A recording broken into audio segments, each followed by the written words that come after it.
በጣም ብዙ ነገር ህይወት እናንተ እንዳሰባችኋት ቀላል ነገር አይደለችም። ብዙ ነገር አላት። ውጣ ውረድ፣ መከራው፣ ደስታው፣ ሀዘኑ በጣም የሚገርም ነገር ብዙ ፕሮሰሶችን ታሳልፋለች። ነገር ግን ከዛ ነገር ላይ አራዳ ወይም ብልጥ ብሎ ማለት ከአንድ ስህተቱ ላይ ተምሮ ሌላ ስህተት የማይደግም ወይም ወደ ቀጣዩ ህይወቱ ምዕራፍ የሚሸጋገር ነው። እናም ዛሬ እስኪ በትንሹ እንወያያለን። አሰላሙ አለይኩም ወራህመቱላሂ ወበረካቱ። ውድ የተከበራችሁ የቻናል ቤተሰቦች እንዴት ናችሁ? ደህና ናችሁ? ሁላችሁንም ሰላም ብያለሁ። በሀገር ውስጥም ከሀገር ውጭም ያላችሁ ፋሚሊዎቼ ሁላችሁንም ሰላም ብያለሁ። ሰሞኑን እየፖስትኩ አይደለም፣ ትንሽ ጠፋ ብያለሁ። በራሴ ጉዳይ ቢዚ እየሆንኩ ነው ማለት ነው። እንግዲህ የራሳችን ሀጃ ይኖረናል። ያንን ሀጃ ለማሳካት ደግሞ ብዙ ውጣ ውረዶች እናልፋለን። ስለዚህ ለዛ ነው ጠፋ ያልኩት። ነገር ግን በአዳዲስ ቪዲዮዎች ብቅ ማለቴን እቀጥላለሁ ማለት ነው። እስኪ ዛሬ አዲስ ቪዲዮ ይዤላችሁ መጥቻለሁ። ምንድን ነው ይዤላችሁ መጣሁት? ሰሞኑን እንግዲህ ስለ መንጃ ፈቃድ እያወራሁ ነው። ረጅም ጊዜ ሆኖኛል መንጃ ፈቃድ ጋር ከጀመርኩኝ እና በሰሞኑ ግን ትንሽ የኔ ፕሮሰሶች የተሳኩ ስለነበረ በእነዛ ጉዳዮች ላይ አንዳንድ እያወራን እናንተም ደግሞ የመዳም ቅመሞች ከተለያዩ ከመዳም ኪችን ከመዳም ሽንት ቤት የምንወጣበትን መንገዶችን እንዴት ነው የምናመቻቸው የሚለውን እናያለን ማለት ነው። እኔ ለረጅም ጊዜ ነበረ በሙያ ማስበው የምነግራችሁ ነገር ሙያ በጣም እኔ እወዳለሁ። የሚገርማችሁ ነገር ለምን መሰላችሁ? ሙያ ሰክሰስፉል ያደርጋል። ነገር ግን ይሄ አንድ ቋሚ ያልሆነ ስራ የምትሰሩ ሰዎች ምንም ይሄን ነገር አትጨብጡትም። በተለይ እኛ ሴቶች ካገባን ከወለድን በኋላ ጥሩ የሚባል ሙያ ካለን ያንን ሙያ ለሰራተኛም ሰተን ሊሆን ይችላል፣ ለእህቶቻችን ለቤተሰቦቻችን ሰተን ሊሆን ይችላል። እኛ ወደ ትዳር ብንገባ ብንወልድ፣ በተለይ አሁን ሴት ልጅ ቋሚ የሆነ ነገር የላትም ማለት ይሄ ነው የምትሉት ነገር የላትም። ምክንያቱም ልጅ መውለድ አለ፣ ማሳደግ አለ። ከዛ ልጆች ካደጉ በኋላ ደግሞ ብዙ ነገሮችን ሴቭ ማድረግ አትችልም። ለልጆች ያለሽ ለቤት ያለሽ ምናምን።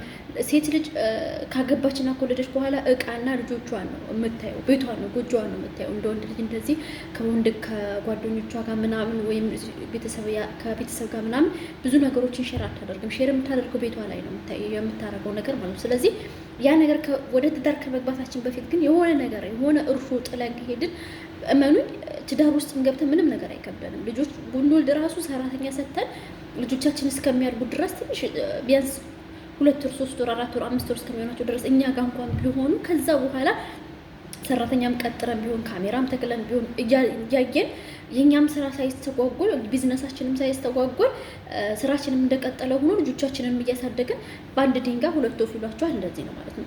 ነገር ግን እኛ ሴቶች ብዙ ጊዜ ምንድነው የምናየው? እዚህ አረብ ቤት እንመጣለን፣ እናጸዳለን፣ ምን እንላለን፣ የተለያዩ ስራዎችን እንሰራለን። ኮመን የሆነ ወጥ የሆነ ሙያ ስለሌለን ግን እናገባለን። ከዛ ቤታችን ቁጭ እንላለን፣ ያ ሙያ ነገር ስለሌለን።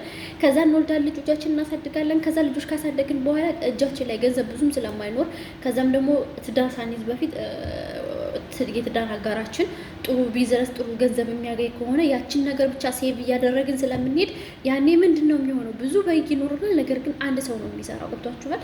ልጆች ይመጣሉ። ከዛ የባል ቤተሰቦች ሊመጡ ይችላሉ። እንግዳ የባላችሁ ጓደኞች የእናንተ ጓደኞች ሊመጡ ይችላሉ። ስለዚህ ይህ ሁሉ ሲጨመርባችሁ ባሎቻችሁን ራሱ አንጡ ለማለት የቤት አስቤዛ ለመጠየቅ በጣም የምትሳቀቁት። እውነቴን ነው የምነግራችሁ። የቤት አስቤዛ እንደዚህ እንደምታስቡት አይደለም። ጨው ራሱ ይከብዳል። ወላሂ እኔ አግብቼ አይደለም ያየሁት። እኔ ብላዘሬ ጋር ሁኜ ትንሽ ነኝ፣ ብዙም እርሜ ያን ያህል አይደለም።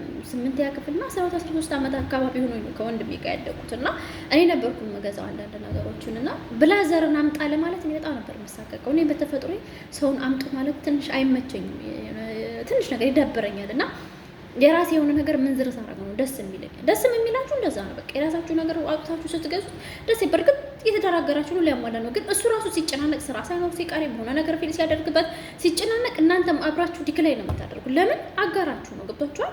ስለዚህ ብዙ ሰው በይኖራል፣ ነገር ግን የሚሰራው አንድ ሰው ነው። ያኔ በጣም ነው የምትጨናነቁት እናንተ። ነገር ግን የሆነ እርሾ ካላችሁ ባላችሁ ኮመን የሆኑ በጣም ሀይወ የወጡ ነገሮችን ቢገዛ እናንተ ደግሞ ጥቃቅን የሚባሉ ቤት ውስጥ የሚሟሉ ነገሮችን ማሟላት ትችላላችሁ። ልጆቻችሁ አሁን የፈለጉትን ነገር እንድትገዙ ያደርጋችኋል። ጎረቤት አይቶ ህፃን ልጅ አሁን በተነግሩት ኦልሬዲ አይረዳችሁም። ገብቶቻል? መብላ መጠጣቱን የሰው ልጅ ማየቱን ነው እንጂ ህፃን ልጅ ገንዘብ የለኝም ምናምን ብትሉ ራሱ እየተንደፋደፈ ነው የሚያለቅሰው። አይረዳችሁም። ገብቶቻል? ትልቅ ቢሆን ያገናዝባል። እናቴ ስራ የላትም አባት እንደዚህ ነው ምናምን ይላል። ህፃን ልጆች ግን አይረዱም።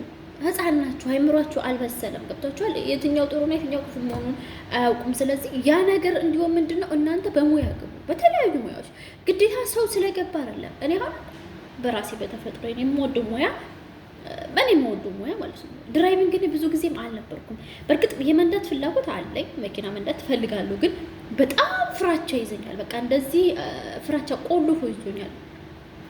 ሀታ ራሱ እኔ ጋቢና አልገባም። እኔ መኪና ሲነዱ ጋቢና ገብቼ ቁጭ ብዬ ሄጄ አላውቅም። ብዙ ጊዜ ጋቢና የሚቀመጥ ሰው አክሲደንት እንኳን ቢፈጠር ግጭት ቢፈጠር ይጎዳል ስለሚሉ አልገባም። ከዛ አንድ ቀን ነው እንደዚህ ገፋፍቶኝ የገባሁት ማለት ነው።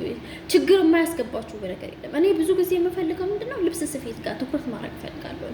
እነዚህ ዲዛይን ልብሶችን አሁን በተለይ ሽፎኖች አንዳንድ ደግሞ ይሄ አረቢያ መጅልሶች ምናምን እሱ ጋር በጣም ትኩረት ነው የምሰጠው። በእርግጥ ብዙ ሙያዎች አሉ።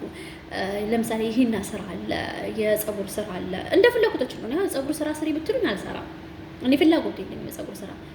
እንደገና ደግሞ ይሄና ስሪን ብትሉ ፍላጎት የለኝም። እንደው እኔ ፍላጎቱ ያለኝ በእርግጥ የልብስ ስፌት ፍላጎት አለ። በቃ ዲዛይን ልብስ ስፌቶች እነሱን መስፋት ፈልጋለሁ፣ ግን አልገባሁበትም። እንደገና ደግሞ የኮምፒውተር ስራዎችን ኮምፒውተር በትምህርትም ሊሆን ይችላል፣ በግማሽ ወይም ተብላችሁ ሊሆን ይችላል። ኮምፒውተር ስራዎችን እነሱ በጣም ነው የምወደው እና እንግሊዘኛ ቋንቋ ላንጉጅ እሱም ይመቸኛል። በቃ የምወደው ነገር ነው እና እኔ ሁለቱ ላይ ነበር ትኩረት የማደርገው ልብስ ስፌትና ላንጉጁ ላይ ነበር። ግን ፈጣሪ ደግሞ አንዳንዴ ሲጽፍላችሁ ወደ ድራይቪንጉ አመራኝ።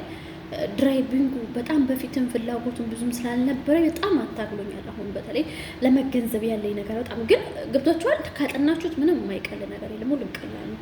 እኔ እንደውም ብዙ ጊዜ የቲዮሪ ትምህርቶችን በጣም ነበር የምሸመድደው። በጣም አጠና ነበር ወረቀትና እስክሪብቶ እና መምህር ነሽ እንዴ እስከመባል ድረስ ነው። ምንድነው የሚከብደኝ? የተግባሩ በጣም ከብዶኛል። በእርግጥ የተግባሩ እውነቴን ነው የምነግራችሁ። በተለይ ስለ መሪ ምናምን ነገሮች ከብዶኛል። የቲዮሪ ትምህርት ማለት ነው። የቲዮሪ ትምህርት እንደኔ የሚሸመድደው የለም። ቲዮሪ ትምህርት በጣም የሚሸመድደው። የቲዮሪ ትምህርት ጥሩ ውጤት አምጥቼ አልፌበታለሁ እና የቲዮሪ ፈተና ላይ ጥሩ ነበርኩኝ እና ጥሩ የሚባል ውጤት አምጥቼ ያለፍኩበት ነው። ቲዮሪ ፈተና ምንም ባይባል ማለት ነው ከሚወዱት ተማሪዎች ያን ቲዮሪ ፈተና ስላችሁ ራሱ ይሄ መንገድ ምልክቶች እኔ ብዙም አልነበርኩም። ገብቷችኋል? ከሌሎች ጋር ተማሪዎች ጋር አንጻር ሳየው እኔ ብዙም አይደለሁም፣ ግን ሌሎቹ በጣም ጎበዝ ተማሪዎች አሉና ካሰባችሁበት የማይሳካ ነገር የለም። ሰሞኑን ደግሞ ስለ ድራይቪንግ እናወራለን። እስኪ ምንድን ነው መዳቤቱን እንዴት አድርገን ማውጣት እንችላለን? ምን ያህል ብር ይጨርስብናል? አንዳንዶቹ ከባድ ነው ይላሉ፣ አንዳንዶቹ ቀላል ነው ይላሉ። አንድ ነገር ስትይዙት ነው ከብደቱንም ቅለቱን የምታየው። ነገራችን ላይ እንዳቀባበላችሁ ነው። አንዳንድ ሰው ፈጣን ቀልጣፋ ከሆነ ኦልሬዲ በአንድ ፈተና በአንድ ዙር ያልፋል። አንዳንድ ሰው ደግሞ የመቀበል ችሎታው ደግሞ የዘገየ ከሆነ 6-7 ዙርም ተፈትኖ ላያልፍ ይችላል። አንዳንድ ሰው ደግሞ 80 ጊዜም ተፈትኖ ላያልፍ ይችላል። እንዳቀባበላችሁና እንዳያያዛችሁ ነው። ስለዚህ ሰው ቀላል ነው ይላል፣ አንዳንዱ ከባድ ነው ይላል። እንዳያያዛችሁና እንዳመጣጣችሁ ስራዬ ብላችሁ ሁሉንም ነገር ከጨበጣችሁት በእርግጠኝነት ቶሎ ታልፋላችሁ። ግን ወጣ ገባ የሆነ ስራ የመዳም ስራ እያስኬዳችሁ ከሆነ ምናልባት ፉል ላይሆን ይችላል፣ ግን 50% ጥሩ ልትሆኑ ትችላላችሁ። ስለዚህ ያን ነው የምላችሁ። ቪዲዮ ከደረሳችሁ ላይክ፣ ሰብስክራይብ፣ ሼር፣ ኮሜንት አድርጉልኝ። ለሌሎችም ሼር አድርጉልኝ። ስለምትከታተሉ ከልብ አመሰግናለሁ። በሚቀጥለው ቪዲዮ እስከምንገናኝ ሸርን ሰምተላሉ። አሰላሙ አለይኩም ወራህመቱላሂ ወበረካቱ።